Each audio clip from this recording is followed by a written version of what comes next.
And start recording now. Okay, so what's up, everybody? Welcome back to the Tracy VA show where we keep it real, relevant, and resonating. Today we are talking Clive Davis. If you guys don't already know by now, but Clive Davis has passed away. He died at the age of 94, and according to reports, he had recently been dealing with respiratory health issues. Whether you knew his name or not, chances are you listened to the music that was touched by his influence. Now, something that's taking over social media. So I did a post recently just reporting that hey, Clive Davis done passed away. What are your thoughts on this? And actually, let me go ahead and open up the post. There was a lot of angry people in the comment section saying that, rest in peace or I'm glad you're gone.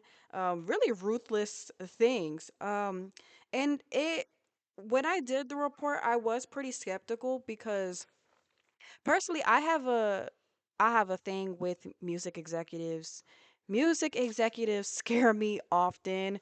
And I am somebody that when I hear conspiracies like over and over again, I my son, when I hear conspiracies over and over again, I kind of start to think, maybe there's some truth to this. So yeah, I was just pretty skeptical when I reported it. I didn't really say rest in peace or nothing, although, I don't want nothing bad to happen to people, but it's like, I just kind of always just had that. So I went ahead and posted that Clive Davis passed away on my TikTok. And let's go ahead and read some comments. Prayers and sorrows, and then Michael Jackson's face. Um, Somebody said, I love that for her, basically talking about Whitney Houston. And then somebody said, why don't people ever mention Luther Vandross? Luther was affected by Clive Davis. Luther's talents and contributions are undefeated. And then somebody else said, he's looking up at us. Then somebody else said, Puffy is having a fit. So I had to go ahead and just read off those comments because there are so many people that are happy. It seems like all of social media is very happy that this man done passed away. Um, so they're basically hinting that Clive Davis is one evil person. Now, now before we get into the controversy, let's talk about who Clive Davis was and why his death is such a major story. Now, over the course of his career, Clive Davis helped discover, develop, or guide artists including Whitney Houston, Alicia Keys, Aretha Franklin, Janis Joplin, Barry Manilow, Bruce Springsteen, Santana, Patti Smith, Jennifer Hudson, and many more. Some of the biggest projects associated with artists he helped support include Whitney Houston's legendary run of albums, Alicia Keys' debut album, Songs in A Minor, and Santana's comeback album, Supernatural, which became one of the biggest albums of all time. I actually own that album. But what's crazy is that Clive Davis wasn't even a musician. Let me see if there's a lag. Sorry, I had to go ahead and fix that lag. But over the course of his career, Clive Davis helped discover all of these artists and some of the biggest projects associated. Now, he graduated from Harvard Law School and originally worked as a lawyer before joining Columbia Records. From there, he climbed the ranks and eventually became one of the most powerful executives the music industry has ever seen. Now, when news broke of Clive Davis's passing, I just made a post, y'all, and let me go ahead and open it up on my threads. By the way, go ahead and follow me on threads. That's where I am very much active. Um, we got a lot of hateful comments in the threads. So, because I was seeing all of the Clive Davis hate, my sarcastic self, I always just have to have some sarcasm, and I can't help it. It's just my personality. But I was like, are y'all getting Clive Davis mixed up with Tommy Mottola?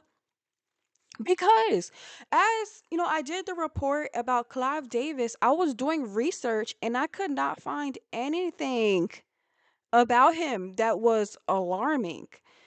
Now, I do know the internet, has their way of like tweaking things, or even AI has their way of tweaking things. So, of course, I started, looking through what people were saying and listening to the people. But yeah, I was like, do they got Tommy Mottola mixed up with Clive Davis, because if y'all don't know about Tommy Mottola, now that's the music exec that everybody was on his head, and we're gonna get into that in a second. So I was like, dang, what did Clive Davis do? But yeah, we got people in the comments saying they're both demons. That's like asking if you get the devil mixed up with Satan. No, they're possessed by the same demon. That man was effing evil, and I believe he's the reason Phyllis Hyman is no longer with us. Absolutely the F not. They both can rot. Start with Janis Joplin, then work your way through the years. Clive introduced the world to some of the best singers, and he helped revive few careers. But that doesn't erase all the cruel things he did and the bad business deals that hurt the artist while making him rich. Kelly Clarkson called him out years ago. F both of them, disrespectfully. No, evil is evil. By any other name, it's still evil. And then somebody said, I'm a little confused too because I know a fair amount of about Whitney and Clive's relationship. I'm never going to defend or really stand up for music industry types, but from what I know with him, him and Whitney had a pretty solid mentor-mentee relationship, and she really respected and valued his advice. So, as you guys can see, there's this pattern of everybody saying that Clive Davis was just some monster and basically saying that him and Tommy Mottola are the same people. So, that's I'm just trying to paint the picture of like how much people are happy that he's gone. And yeah, another thing too, it's like, with the whole, Diddy in the conversation, Diddy and, just all these other figures, hold on. Just all these other figures in the media, we always hear people complain about Diddy or we complain about you just, but I never really heard about anybody complaining about Clive Davis. Now, I've always known Clive Davis's name because when you think music exec, Clive Davis, L.A. Reid, Tommy Mottola, those just always been the names. And like I said again, like I kind of always been terrified of these people because um it's it's been a lot of reveals through music and through interviews to where it just kind of seemed like artists were just trying to, ask us for help. You know what I mean? Like blink twice if you need help. Like every time they would start talking about their deals or start talking about their labels, it's like these interviews or whatever these conversations would just get really dark. But let's talk more. But what's crazy is Clive Davis wasn't even a musician. He graduated from Harvard Law. He originally worked as a lawyer. But when the news broke of Clive's passing, I made a post and everybody was going in on the comments. And that's where things got interesting. Nobody was really paying their respects, and a lot of people were not feeling sorry at all. I even saw comments saying Clive Davis represented everything wrong with the music industry. I saw people bringing up artist exploitation. I saw people talking about powerful music executives controlling careers. I saw people bringing up Tommy Mottola. And now, for those who don't know, let's get into detail of Tommy Mottola. Now, Tommy Mottola was the longtime CEO of Sony Music and one of the most power executives of the 1990s. And yes, Tommy Mottola and Clive Davis, they knew each other. Whew. They operated in the same music industry circles and were among the most powerful executives of their generation. When people started mentioning Tommy Mottola, they also started mentioning Mariah Carey. Now, Mariah Carey has spoken publicly about her marriage to Tommy Mottola and described feeling controlled during that period of her life. In her memoir, she discussed feeling restricted, both personally and professionally while her career was exploding. Then people brought up Michael Jackson. Our beloved Michael Jackson spent years criticizing parts of the music industry. He spoke publicly about record labels, ownership, publishing rights, and the power executives had over music. Michael believed artists deserved more control and more respect than they often received from the business side of the industry.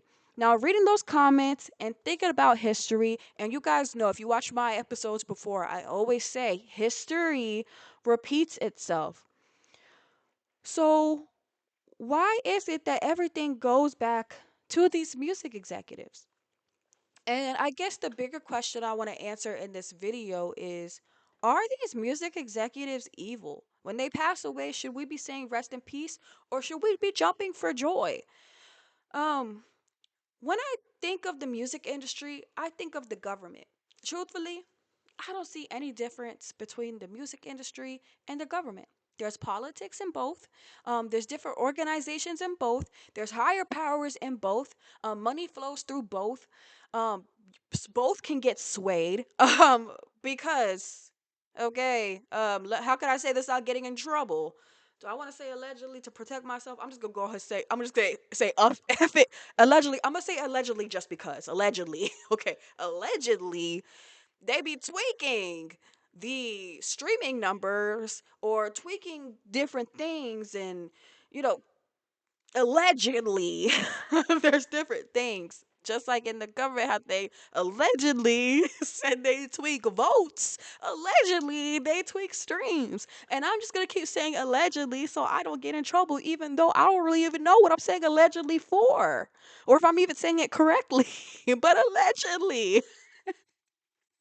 Okay, so I've nearly never seen any difference. And allegedly, but truthfully, but deep down, allegedly, I've always believed that the government and the music industry work together because it's like, why not? Why not? We can all get this back. If I need a distraction here or there, I could just use your musicians. If I want to get this politician to get more votes, I could just say that this musician supports this politician. You know what I'm saying? Like, so is our music executives the devil? And why is there always a conversation about exploitation whenever one of these powerful industry figures is mentioned? Now, some people believe executives help artists become stars. Others believe executives pressure artists into becoming something they're not, whether that's changing their image, changing their sound, changing their behavior, or pushing them toward things they normally wouldn't do because there's money on the line. Now, let's be clear. There's a difference between facts and conspiracy theories, okay? Y'all know I'm conspiracy theory Tracy, okay? Although I do believe there's some truth in the conspiracies. But there is a difference between facts and conspiracy theories, so I want to stay focused on there. But that brings us to another conversation that never seems to go away. Is the music industry ran by evil people? For decades, people have talked about secret groups, hidden agendas, industry gatekeepers, and even the Illuminati. There is no evidence proving those theories, but the theories continue because so many artists have talked about the dark side of fame. I swear at this point, every time I hear a musician talk about fame, it's always like cue the violins, cue the trumpets. Like it's the saddest thing. Like they never sound like they are happy. Like we've seen so many suicides of musicians being at the top of their game and drug addictions and just them completely losing themselves. Um, so it's clear that there's a dark side of fame. That's not something that we could just be in denial about or just act like this isn't real. Like, you got to pay attention to patterns. And I always see musicians so unhappy. They could have a number one song. They could have all the fans in the world. But most of the time, they are very unhappy. They are very depressed. So recently, we've seen fans point to comments made by Nicki Minaj. She did an interview recently, and the interviewer asked her, does she believe in the Illuminati? And she basically said that I do believe that there's people trying to bring me down. Basically, that's what she said. Now, we've heard stories from artists who say they lost themselves after becoming famous. We've watched public breakdowns. We've watched mental health struggles. We've watched careers rise and fall under enormous pressure. The biggest example I feel is Britney Spears. Y'all, I was born in 1995. Once 1999 hit, the world was Britney Spears. The world belonged to Britney. I believe that was the first CD that my mom has ever gotten me and my sister. And I remember how powerful Britney Spears was. Her music was all over the radio. Everybody wanted to be Britney. Even me, the mixed girl, the black girl, like even me, I wanted to be Britney Spears, like everybody wanted to be her. Everybody loved Hit Me Baby One More Time. Everybody loved the outfits. She was an overall icon and she was on top of the world. But as I gotten older throughout the early 2000s, we would always see like TMZ clips or just any Hollywood news outlet clips just capturing Britney Spears absolutely just crashing out. And we've seen history repeat itself so many times. Eventually, you start to not look at the artist, but you look at the source. You look at their team. You look at the music industry, and everything points back to these labels. These artists are losing their sanity because of these labels. Now, Justin Bieber, Kanye West, Whitney Houston, Amy Winehouse, Michael Jackson, and many others. And it's so devastating to even list those names because every single time I named a name, I saw a picture in my mind. And it's a very lonely picture. It's very lonely, like super famous, but very lonely and very empty inside. And some fans look at these stories and ask, did fame destroy these artists? Or did the industry itself play a role? Now, Pink, when Britney Spears was on the rise, like I said, 1999, 2000, I believe that's when Pink, in 2001, Pink released Don't Let Me Get Me. And I remember watching that music video. And, Pink has always been rebellious and outspoken. And she's talked in interviews about how that would hold her back in the music industry because she came out swinging way before in the 90s. Pink was already lit. But she would talk about how she would get this rejection or this pushback from labels because she was so outspoken. Even the song called Don't Let Me Get Me is a song about personally, it's one of my favorite songs too. It's like if you're anybody that has ever felt like life has just been taking you, this is one of the songs that's gonna hit you. But "Don't Let Me Get Me" is a song about you destroying yourself and getting away from your who you actually are. And in this music video, there's a part where L.A. Reid said, well, she had a quote in the song, and she said, L.A. Reid said, if you want to be a pop star, all you have to do is change who you are. And I will never forget that part of the song in the music video. Because although the song was so good and the music video was so good and Pink is so talented, I couldn't help but to hear the cry behind that. And as I got older, I realized to relate this to my life, I realized that this life is very hard when you are somebody that doesn't want to follow the standards that people set, like if you want to be somebody that has tattoos, people are like, oh, I'm not gonna give you this opportunity because you have tattoos. If you're black, oh, I'm not gonna give you this opportunity because you're black. If you're outspoken, if you're a truth teller, oh, I'm not gonna give this person an opportunity because they're difficult to deal with. And it gets very depressing. So sometimes I say all that to say sometimes you have to look at history and you have to look at your own experiences to understand the truth. And it seems like the truth is that these industries do play a role in the downfall and often death of these musicians and these celebrities. Now, stories like that only add fuel to the debate. And that's why every time someone like Clive Davis passes away, the conversation becomes bigger than one person. People aren't just talking about Clive Davis. They're talking about the entire music business, the power, the money, the influence, the executives, the artists, and the cost of fame itself. So I leave you with this question. Was Clive Davis a visionary who helped shape generations of music, or was he a symbol of music industry that many artists have spent decades criticizing and running away from? But let me know what you think in the comments. But I want to talk about why I had to bring up Tommy Mottola to kind of make this all make sense. We've had musicians like Mariah Carey and Michael Jackson come out and say that they believe. Didn't Michael Jackson say in that one clip, Tommy Mottola is the devil? Michael Jackson in the video. I don't gotta say allegedly, okay? But Michael Jackson in video. I wish I could put the clip right here. Said Tommy Mottola is the devil and he exploits his musicians. I really want to pull up the clip. You know what? Let me go ahead and pull up the clip so we're accurate right here.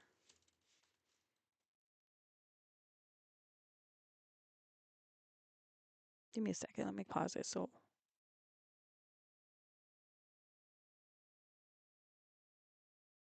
Let's get the clip rolling.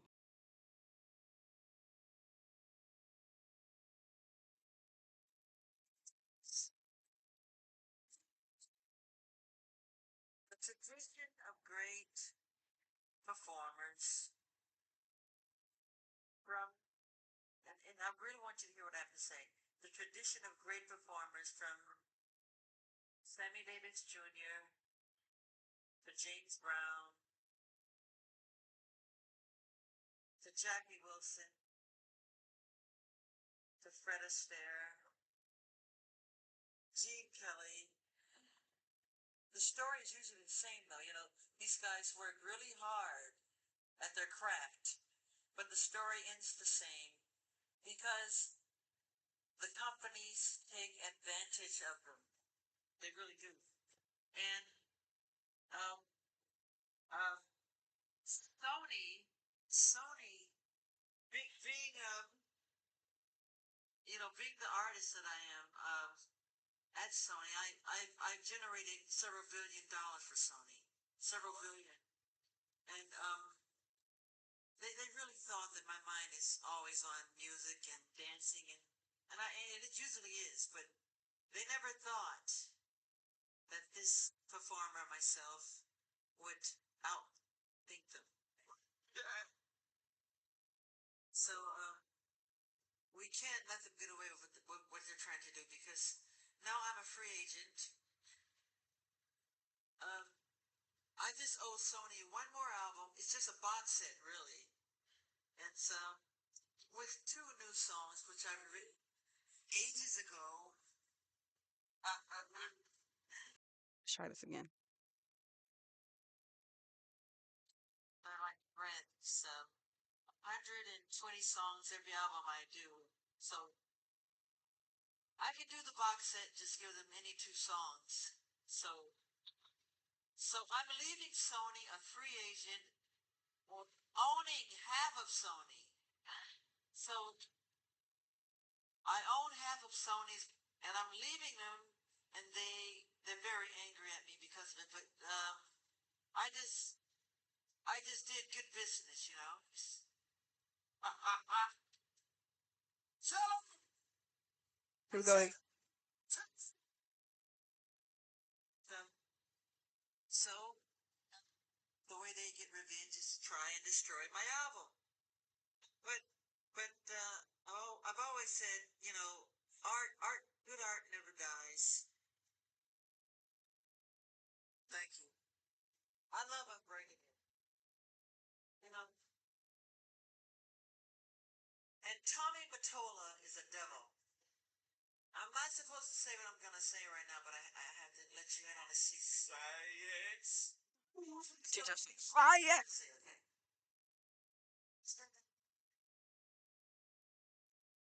Take it.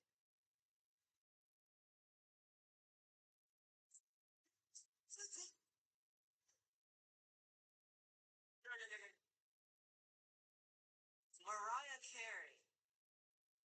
I don't even need to roll the other clip.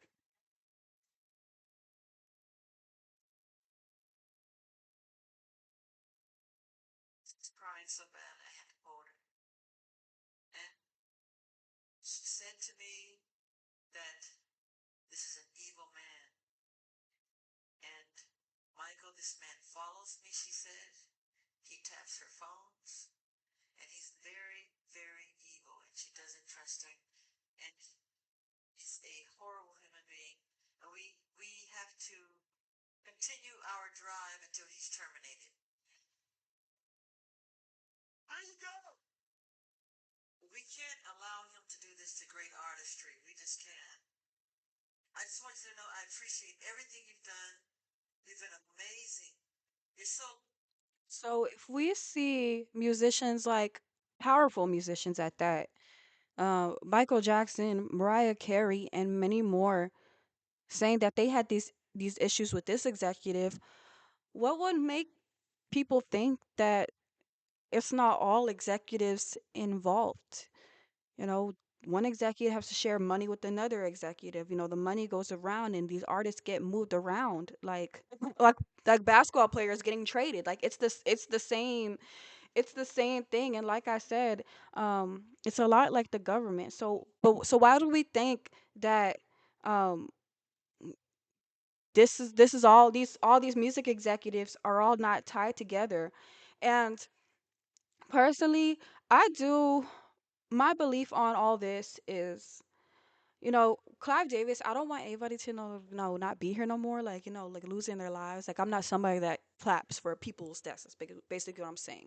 But what I'm gonna say is, maybe Clive Davis, maybe Tommy Mottola, maybe like all these people, maybe they are cancerous to the music industry. Maybe they are.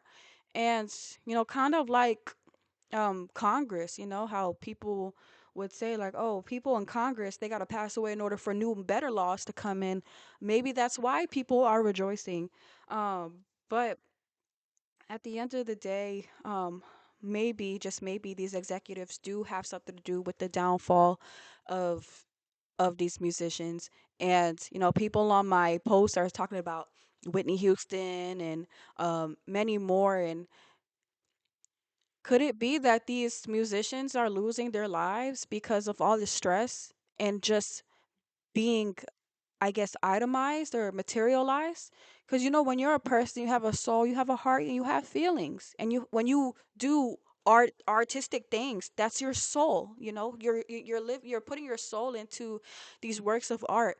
And for if there's a possibility that those people are getting abused or their work is getting abused, I could see why that would lead to like mental health issues or wanting to take yourself out or being a drug addict or anything like that, because that's a very dark place to be in when you really think about it. So, I'm gonna go ahead and end this episode there, but I want to hear your thoughts genuinely on this video. Do you all feel that the music industry is evil? Do you feel like these music executives are cancerous to the music industry?